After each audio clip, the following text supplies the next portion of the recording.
কোরআনের বিস্ময়কর ভবিষ্যৎবাণী, যা জানলে অবাক হবেন। ভবিষ্যৎ নিয়ে ইসলাম কি বলে? কোরআনে রয়েছে কিছু বিস্ময়কর ভবিষ্যৎবাণী যা আপনাকে চমকে দিতে পারে। কি প্রিয় দর্শক, কোরআন আল্লাহর বাণী, তা তো আমরা সবাই জানি। আল্লাহ সুবহানাহু ওয়া তাআলা কোরআনে দিন শব্দটি ব্যবহার করেছে ৩৬৫ বার। এছাড়া তিনি আরো অনেক কিছু এখানে ব্যাখ্যা করেছেন, তা কেবল জ্ঞানী ব্যক্তিদের জন্য নিদর্শন। এতে করে আমরা অনেক ঘটনা যেমন জানতে পারি, ঠিক তেমনি করে জানতে পারি ভবিষ্যতের কিছু সংকেত, যা আগে কখনো কেউ জানেনি, দেখেনি। কি এই ভবিষ্যৎবাণী? চলুন আজকের ভিডিওতে দেখে নেওয়া যাক। কোরআন প্রায় ১৪০০ বছর আগে হেরা গুহায় নাজিল হয়। জিবরাইল আলাইহি ওয়াসাল্লাম ওহির মাধ্যমে তা নিয়ে আসতেন মহানবী সাল্লাল্লাহু আলাইহি ওয়াসাল্লামের কাছে। আস্তে আস্তে কোরআনে যুক্ত হতে থাকে আয়াত, সূরা। তবে সবচেয়ে ইন্টারেস্টিং বিষয় হলো, এই কোরআনের মাধ্যমে অনেক ভবিষ্যৎবাণীও বলে গিয়েছেন আল্লাহ সুবহানাহু ওয়া তাআলা। প্রথমটি হচ্ছে, তিনি কোরআনে বলেছিলেন পারস্য পরাজিত হবে রোমানদের কাছে। তখনকার পারস্য ছিল এখনকার আমেরিকা, রাশিয়া থেকেও শক্তিশালী একটি দেশ, যাকে পরাজিত করা কারো সাধ্য নেই।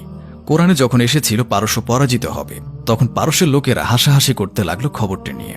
তারা বলল, আগামী ৯ বছরেও পারস্য পরাজিত হবে না। এই নিয়ে তাদের সাথে চ্যালেঞ্জও লেগে যায় মুসলিমদের। আর এই চ্যালেঞ্জ ছুড়ে দেওয়ার ৭ বছরের মধ্যে পারস্য সত্যি সত্যি পরাজিত হয়। কি অদ্ভুত ভবিষ্যৎ বর্ণনা! আল্লাহু আকবার। এছাড়াও কোরআনে মৌমাছি নিয়ে একটি সূরা আছে, তা হলো ১৬ নম্বর সূরা নাহল। সবচেয়ে আশ্চর্যের কথা হলো, আমরা যে ক্রোমোজোমের সংখ্যা বলি, মৌমাছির ক্রোমোজোমের সংখ্যাও ১৬। আল্লাহ কতটা সুন্দরভাবে তা আমাদের জানিয়ে দিলেন। তাছাড়াও আরও আছে মৌমাছি যে ৩ প্রকার, কয়েকদিন আগে বিজ্ঞানীরা আবিষ্কার করে নোবেল পুরস্কার বিজয়ী হয়েছে। কিন্তু সেই কথাটা প্রায় ১৪০০ বছর আগে কোরআনে বলা ছিল। এবং কোরআনে এই কথা বলা আছে, মধু সংগ্রহ করে কর্মী মৌমাছি। রানী মৌমাছি প্রতিটি মৌচাকে থাকে মাত্র একটি। রানী মৌমাছি তারাই হতে পারে যারা জন্মের কয়েকদিন পর রাজকীয় জেলি খেয়ে থাকে। এর বাইরেও আছে লোহা, যাকে আরবিতে বলা হয় হাদিদ। কোরআনে এই লোহা নিয়ে একটি সূরা আছে, আর তার নাম হাদিদ। আমরা জানি আয়রন বা লোহার পারমাণবিক ভর হল ৫৬.৬ বা ৭, অর্থাৎ প্রায় ৫৭। আর অবাক করা তথ্য হচ্ছে, সূরা হাদিদ কোরআনের ৫৭ নম্বর সূরা। গ্রহ, নক্ষত্র, উপগ্রহ যে কেন্দ্র করে ঘুরছে, তাও বলা আছে কোরআনে। কোরআনে বলা ছিল তারকা নিপতিত হয় এক স্থানে, কিন্তু সারা বছর গবেষণা করেও বিজ্ঞানীরা বের করতে পারেনি তারকা নিপতিত হয় নাকি। এই তো অল্প কয়েকদিন আগে বের হয়েছে, আসলে তারকা নিপতিত হয়। তারকা নিপতিত হয়ে সবশেষে ব্ল্যাক হোলে পরিণত হয় এবং ধ্বংস হয়।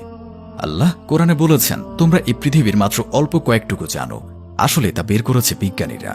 তারা বলছেন মহাবিশ্বের মাত্র ৪% মানুষের সামনে প্রকাশ হয়, আর বাকি ৯৬% তো আনভিজিবল এরিয়া। এছাড়াও কোরআনে নারী শব্দটি ব্যবহার করা হয়েছে ২৩ বার, আর পুরুষ শব্দটি ব্যবহার করা হয়েছে ২৩ বার।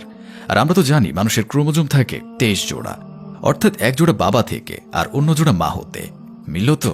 পৃথিবীর সব কিছু জোড়া জোড়া থাকে, যেমন আমাদের হাত দুটো, পা দুটো। ক্রোমোজোম ২ জোড়া।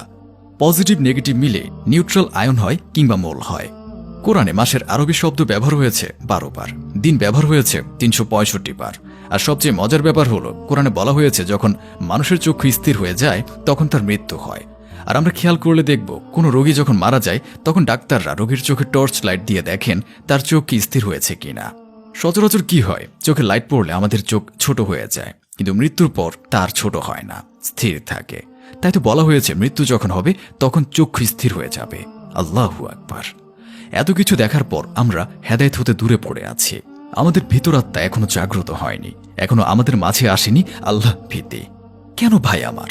আপনার প্রতিক্রিয়াকে আল্লাহর দিকে ফিরিয়ে আনুন। আল্লাহ আমাদের সঠিক পথে চলার তৌফিক দান করুক। আমিন।